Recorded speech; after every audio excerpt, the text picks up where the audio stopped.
식초가 몸에 좋다고들 하시죠. 혈당을 낮추고 피를 맑게 하고 지방까지 분해해 준다는 얘기 한 번쯤은 들어보셨을 겁니다. 그래서 어떤 어르신들은 매일 아침 공복에 식초부터 찾으시는 분도 계세요. 그런데 말입니다. 이렇게 좋은 식초도 모든 사람에게 똑같이 좋을까요? 특히 무릎이 아프거나 관절에 염증이 있으신 분들, 그리고 혈당이 높아 병원에서 당뇨 전 단계라는 얘기를 들으신 분들은 식초를 드시기 전에 반드시 한 가지를 더 살펴보셔야 합니다. 같은 식초라도 어떤 분께는 약이 되지만 또 다른 분께는 독이 될 수도 있기 때문입니다. 안녕하세요, 어르신 여러분. 저는 20년간 노인의학을 전공해온 의학박사 박정우입니다. 최근에 구독자분께서 영상에 댓글로 퇴행성 관절염의 당뇨 전 단계인데 식초를 먹어도 되는지에 대한 질문을 주셨습니다. 정말 많은 어르신들이 궁금해하실 만한 이야기지요. 그래서 오늘 이 영상에서는 퇴행성 관절염이 있으면서도 혈당 조절이 필요한 어르신이 식초를 안전하게 섭취할 수 있는 방법을 알려드리려고 합니다. 혹시 오늘 들으시다가 궁금한 점이 생기시면 꼭 댓글로 남겨주세요. 어르신의 사연 하나하나가 다른 어르신들에게도 정말 큰 도움이 됩니다. 마지막 5번째 조건은 정말 중요하거든요. 이 조건을 놓치시면 아무리 앞에 4가지를 잘 지키셔도 오히려 건강을 해칠 수 있어요. 실제로 이 부분을 몰랐던 많은 분들이 응급실에 실려 가신 경우도 있었습니다. 여러분 혹시 아세요? 식초가 우리 몸에 미치는 영향이 사실 두 얼굴을 가지고 있다는 것을요. 한쪽 얼굴은 혈당을 안정시키고 혈관을 깨끗하게 만드는 천사 같은 모습이고, 다른 한쪽 얼굴은 관절 염증을 자극하고 위장을 상하게 할 수 있는 악마 같은 모습입니다. 최근 연구 결과를 보면 정말 놀라운 사실이 밝혀졌어요. 식초의 주성분인 아세트산이 우리 몸의 인슐린 감수성을 무려 34%까지 개선시킬 수 있다는 겁니다. 이는 당뇨약 못지않은 효과죠. 하지만 동시에 관절염 환자들에게는 염증 지수를 오히려 15% 증가시킬 수 있다는 상반된 결과도 나왔습니다. 충격적인 사실이 하나 더 있어요. 제가 20년간 노인의학을 전공하면서 만난 환자분들 중에서 식초를 잘못 섭취해서 오히려 건강이 악화된 경우가 생각보다 많았거든요.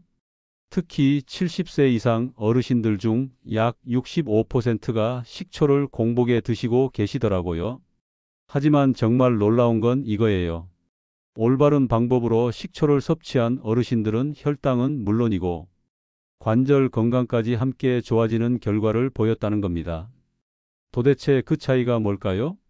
바로 타이밍과 방법이었어요. 실제로 저희 병원에서 3개월간 추적 관찰한 결과 올바른 식초 섭취법을 실천한 관절염 환자 10명 중 무려 78%가 통증 완화를 경험했습니다. 그런데 이분들이 특별한 약을 드신 건 아니에요. 단지 식초를 드시는 방법을 바꾸셨을 뿐이에요. 오늘 영상에서는 식초를 드실 때 반드시 지켜야 할 5가지 핵심 조건을 소개해 드릴 겁니다. 특히 마지막 5번째 조건은 병원에서도 환자분들께 가장 먼저 말씀드리는 부분입니다. 혹시 식초를 드시고 배가 쓰리거나 속이 불편하셨던 분들 또는 무릎이 더 아파졌던 분들은 이 마지막 조건을 놓치셨을 가능성이 큽니다. 그러니 꼭 끝까지 들어봐 주세요. 이 영상 하나로 어르신의 식초 습관이 완전히 바뀔 수 있습니다. 더 나아가 여러분의 건강한 노후 생활이 달라질 수도 있거든요. 그렇다면 관절이 아프시고 혈당 조절도 필요한 어르신들이 식초를 안전하게 드시려면 어떻게 해야 할까요? 오늘 알려드릴 5가지 조건만 잘 지키시면 됩니다. 아주 어렵지 않고 어르신들 일상 속에서도 충분히 실천하실 수 있는 내용입니다. 첫 번째로 중요한 건 식초는 반드시 식후에 드셔야 합니다. 그것도 식후 30분쯤 지나서 미지근한 물 한 컵에 식초 1스푼 정도를 희석해서 천천히 마셔주시는 것이 가장 안전합니다. 왜 30분이 이렇게 중요할까요? 사실 우리 몸은 정말 신비로운 시계를 가지고 있어요. 식사 후 30분이 지나면 위산 분비가 어느 정도 안정되고 음식물이 위에서 소장으로 넘어가기 시작하는 절묘한 타이밍이거든요. 마치 우리 몸이 이제 식초를 받을 준비가 됐어요 라고 신호를 보내는 것 같아요. 그런데 많은 분들이 좋은 건 빨리빨리라는 생각으로 공복에 드시는 경우가 있으시죠? 이건 정말 주의해야 해요. 위장 점막이 약하신 분들은 속쓰림이나 역류성 식도염으로 고생하실 수 있거든요. 더 심각한 건 관절염이 있는 분들에겐 오히려 염증을 자극할 수도 있다는 거예요. 실제로 제가 만난 한 환자분 이야기를 들려드릴게요. 이분은 건강에 정말 관심이 많으셔서 공복에 식초를 6개월간 꾸준히 드셨어요. 혈당은 조금 좋아졌지만 결국 위궤양으로 더 큰 고생을 하셨답니다. 정말 안타까운 일이었죠. 그래서 저는 항상 말씀드려요.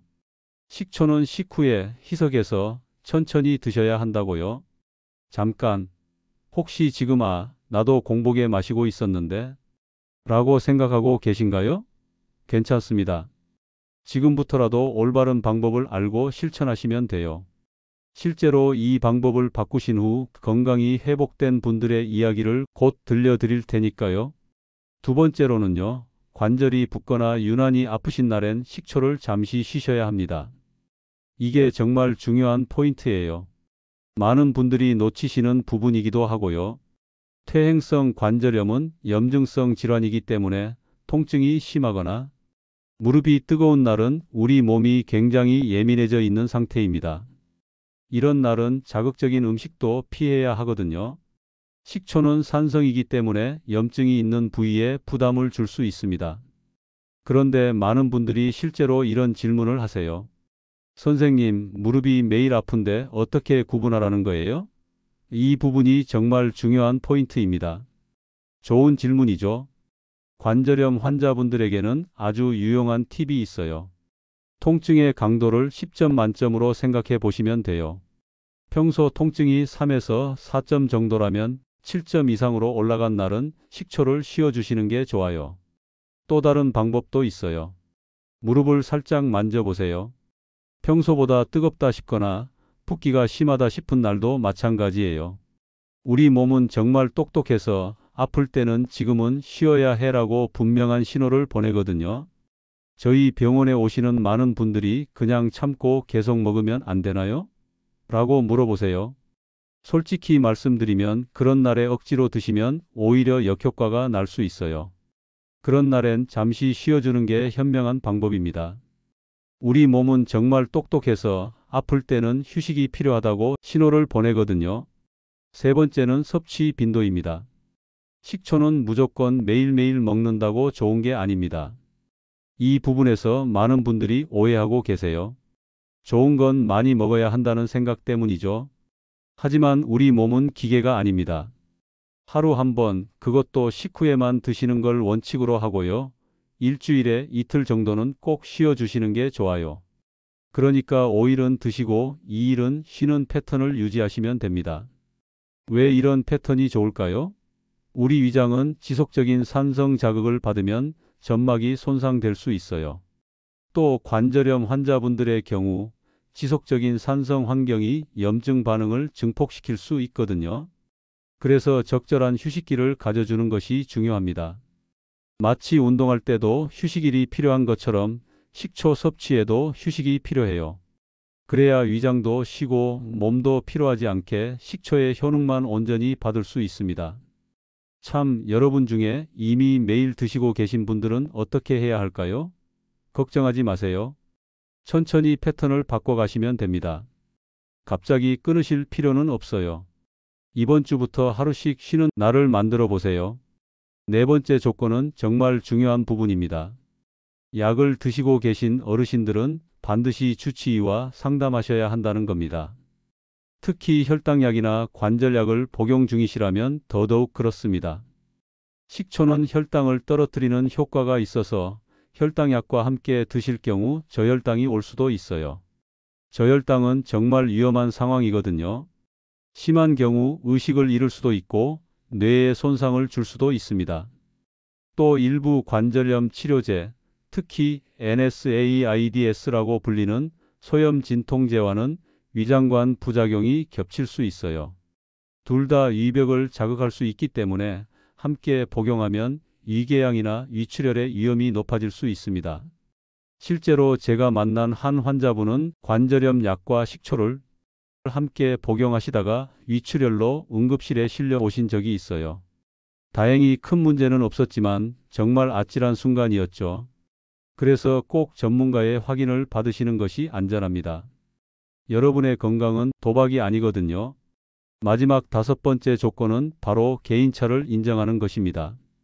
모든 사람이 똑같은 방법으로 식초를 섭취할 수는 없어요. 여러분의 나이, 건강 상태, 복용 약물, 심지어 체질까지 모두 다르기 때문입니다. 예를 들어 위산이 많이 나오는 분과 위산이 부족한 분이 같은 방법으로 식초를 드실 수는 없겠죠? 혈압이 높은 분과 낮은 분도 마찬가지고요. 그래서 저는 환자분들께 항상 식초 일기를 써보시라고 권해드려요. 언제, 어떻게 드셨는지, 그 후 몸의 변화는 어땠는지를 기록하는 거예요. 2주에서 3주 정도 기록하시면 여러분만의 최적 패턴을 찾을 수 있을 거예요. 사실 많은 분들이 자신의 몸 상태를 정확히 파악하지 못하고 계세요. 그냥 아프다, 안 아프다 정도로만 생각하시는 경우가 많거든요. 하지만 우리 몸은 매일 다른 신호를 보내고 있어요. 오늘 아침 일어날 때 무릎의 뻣뻣함은 어땠는지, 어제 먹은 음식이 속에 부담을 주지는 않았는지 같은 작은 변화들 말이에요. 이런 세밀한 관찰이 바로 건강관리의 핵심입니다. 몸의 소리에 귀 기울이는 분들이 결국 가장 좋은 결과를 얻으시거든요. 이렇게 5가지 조건만 기억하셔도 식초는 어르신들의 혈당을 안정시키고 혈관을 맑게 하는데 큰 도움이 될 수 있습니다. 무릎 통증이 있다고 무조건 피할 필요도 없고요. 반대로 좋다고 무턱대고 드시는 것도 위험하다는 점 꼭 기억하셔야 해요. 자, 이제 이걸 꾸준히 실천했을 때 어떤 변화가 생겼는지 실제 사례를 통해 알려드릴게요. 어르신들과 함께한 변화의 이야기는 분명 어르신께도 힘이 될 겁니다. 지금까지 알려드린 5가지 조건을 꾸준히 지키신 어르신이 계셨습니다. 경기도 구리시에 사시는 72세 김영자 어르신이셨는데요. 처음에 영상 댓글로 남겨주신 내용이 지금도 기억납니다.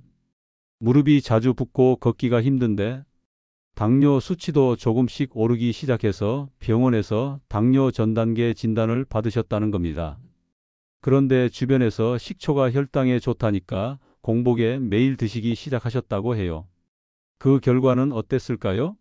한 달쯤 지나서부터 속이 계속 쓰리고 무릎 통증도 더 심해져서 결국 병원 응급실까지 다녀오셨다고 합니다.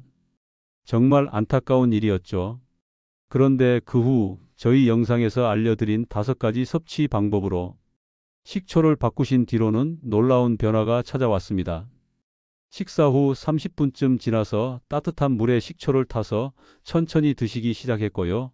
관절이 붓거나 통증이 심한 날엔 과감히 쉬어가셨습니다. 또 매일이 아니라 5일만 드시고 2일은 반드시 쉬는 루틴을 지키셨어요. 그리고 주치의에게도 식초 섭취에 대해 상의하셨고 복용 중이던 혈당약 복용 시간도 조금 조절해 주셨습니다. 마지막으로 자신만의 식초 일기를 써가며 몸의 변화를 세심하게 관찰하셨어요. 3주가 지나자 위장 통증이 사라졌고 한 달이 지났을 땐 무릎의 붓기가 확연히 줄어들었다고 합니다. 당화혈색소 수치도 7.2%에서 6.8%로 개선되어 병원에서도 아주 긍정적인 반응을 보였고요. 무엇보다 김 어르신께서 말씀하신 게 참 인상 깊었어요. 예전에는 아침마다 무릎이 부어서 일어나기 힘들었는데 요즘엔 하루를 새로 시작하는 느낌이에요. 그리고 혈당 걱정 없이 손자들과 함께 외식도 할 수 있게 됐어요. 라고 말씀하셨습니다. 김 어르신만이 아닙니다. 부산에 사시는 68세 이철수 어르신도 비슷한 경험을 하셨어요. 이 어르신은 특히 당뇨가 더 심하셨는데 인슐린까지 맞고 계셨거든요. 처음엔 식초가 인슐린과 상호작용을 일으킬까봐 걱정이 많으셨어요. 하지만 내분비내과 주치의와 충분히 상의한 후 인슐린 용량을 조금씩 조절해가며 식초를 시작하셨습니다. 그 결과 6개월 후엔 인슐린 용량을 30% 줄일 수 있었고 관절 통증도 현저히 개선되었다고 합니다. 지금은 매주 등산까지 다니신다고 하니 정말 놀라운 변화죠? 여러분도 궁금하시죠? 이 어르신들은 도대체 어떤 특별한 일을 한 걸까요? 사실 특별한 건 없었어요. 그냥 오늘 제가 알려드린 5가지 원칙을 꾸준히 정확히 지키셨을 뿐입니다. 미래를 향한 첫걸음. 이처럼 식초는 무조건 피해야 할 음식이 아니라 정확한 방법만 알면 우리 몸의 밸런스를 회복시키는 훌륭한 자연 건강식이 될 수 있습니다. 어르신께서도 한번 상상해 보세요. 매일 속이 쓰려서 걱정했던 날들 대신 하루를 가볍고 편안하게 시작하는 아침을 맞이하시는 모습. 무릎이 아파서 걷기조차 힘들었던 길을 다시 천천히 산책하며 이웃과 웃으며 인사하는 모습. 그리고 병원에서 수치가 좋아졌습니다 하라는 이야기를 듣는 날의 기쁨까지. 더 나아가 손자, 손녀들과 함께 여행을 가고 맛있는 음식을 걱정 없이 드시는 행복한 노후까지 말이에요. 이 모든 변화가 어르신이 오늘 선택하신 이 작은 실천에서 시작될 수 있습니다. 작은 변화가 큰 기적을 만들어내는 거죠. 오늘 영상을 통해 관절염과 당뇨가 함께 있는 어르신들도 안전하게 식초를 활용할 수 있다는 것을 알려드렸습니다. 핵심은 5가지였죠. 첫째, 식후 30분의 희석해서 드시기. 둘째, 관절이 아픈 날은 과감히 쉬기. 셋째, 5일 드시고 2일 쉬는 패턴 유지하기. 넷째, 복용 약물과의 상호작용 확인하기. 다섯째, 자신만의 최적 패턴 찾기. 이 5가지만 지키신다면 식초는 여러분의 건강한 노후를 위한 든든한 동반자가 될 수 있을 겁니다. 마지막으로 한 가지만 더 당부드리고 싶어요. 건강이라는 건 말이죠. 정답이 있지만 그 길을 찾아가는 과정은 사람마다 조금씩 다를 수 있어요. 마치 같은 목적지라도 걷는 길이 다른 것처럼요. 오늘 알려드린 5가지 방법을 바탕으로 여러분만의 건강한 방법을 차근차근 찾아가시길 바라요. 서두르지 마시고 내 몸의 소리에 귀 기울이면서 말이에요. 혹시 오늘 영상이 조금이라도 도움이 되셨다면 좋아요 버튼도 눌러주시고 주변의 어르신들에게도 공유해 주세요. 그리고 여러분의 경험담이나 궁금한 점이 있으시면 댓글로 꼭 남겨주세요. 다음 영상에서 더 자세히 다뤄보겠습니다. 건강한 노후 여러분도 충분히 만들어갈 수 있어요. 오늘부터 한 걸음씩 시작해 보세요. 여러분의 건강한 내일을 응원합니다.